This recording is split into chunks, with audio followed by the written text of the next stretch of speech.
சந்தோஷம் தானே முக்கியம் கதை.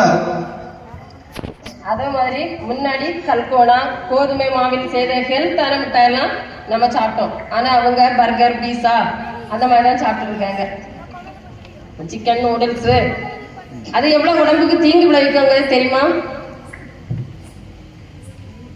டேஸ்டா இருக்குல்ல. ஆனா 90 கிட்ஸ்க்கு குழந்தை வயதிலே என்ன பண்ணிருக்கு? குழந்தை வயதுல வந்து சுகர் கிடையாது. அந்த நாளையில நாங்க சாப்பிட்டது சுகர் கிடையாது. ஆனா இன்னைக்கு வந்து 2K கிட்ஸ்க்கு 5 வயது குழந்தைங்க சுகர் இருக்கு. அப்ப அவங்க மனநிலை எப்படி இருக்கு பாருங்க. மன அழுத்தம். நீங்க சொல்றீங்க எங்களுக்கு வந்து பேரண்ட்ஸ்கிட்ட ஷேர் பண்ணுவோம் அப்படி இப்படிங்கிறீங்க. ஆனா ஃபுல்லாவே மன அழுத்தத்தோட தானே இருக்கீங்க. நாங்க அப்படி இல்லை.